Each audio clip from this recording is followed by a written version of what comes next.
Here we take a look at Alan Jackson's wife, Denise Jackson. Alan and Denise first met as teens in the small town of Noonan, Georgia. The two teens became high school sweethearts. Alan and Denise became engaged in December of 1978.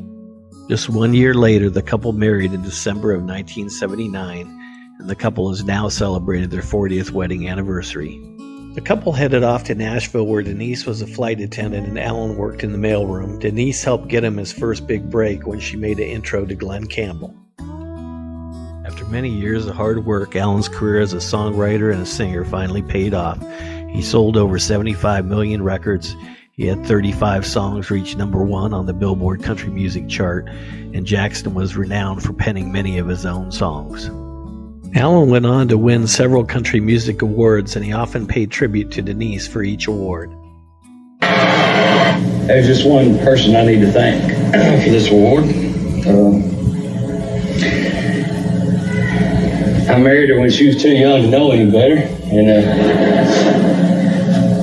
drug her away from all of her family and friends miles away, and made her live in a basement for 5.5 years in Nashville.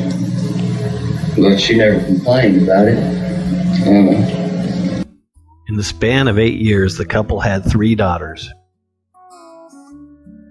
The 3 daughters are all grown up now, with Maddie at 30, Allie at 27, and Danny at 23 years old. In 1998, the couple briefly separated as Alan's touring and life on the road led to some infidelity issues.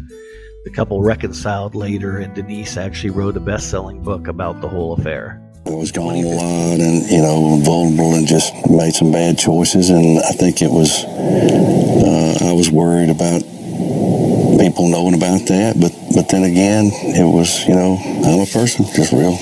I'm a human being just like anybody and make mistakes. And I think it was even better to see that we survived that and have turned it around. I remember you lived in a little tiny 1-bedroom basement apartment, right? Down on the east side? Yeah, I was lucky. Actually, when Denise and I first moved up here, I'd never been anywhere, and I talked her into moving up here, and I actually rented this apartment. Back then, before the internet, I just rented this apartment on the telephone, and it was supposed to be nice. And we pulled that U-Haul trailer over Mount Eagle full of our junk, and it was on Labor Day, 1985, and we pulled up into that apartment complex, and it wasn't quite the picture they had painted me on the telephone. They were supposed to be all adult and real nice, laid back, and all these children were running around with their britches off, and men had their cars jacked up in the parking lot, changing oil and all this, and Denise was like, I don't know about this, and she had to help me carry all the furniture. We didn't know anybody. She was carrying sofas up 2 flights of stairs, and within the first month we were there, we had a fire and a shooting, and so she said, I'm going home when you find somewhere else to live. So luckily I found this, I was working at the mailroom like you was talking about, and this boy had an apartment. He had a brick house on Donaldson Pike and had this really nice apartment underneath he and his wife rented, and it was cheap, safe, and a wonderful place for us for about 5 years. And I was still living there after I had 1 or 2 hits. I remember the bus pulling up and picking me up at the basement. This is the saddest story I've ever heard in my life. I've got something worse than that, man. In 2015, the entire family was present as Alan Jackson's star was added to the Hollywood Walk of Fame. The Jackson family remains very close-knit, and the entire family showed up to support Maddie's latest nonprofit venture.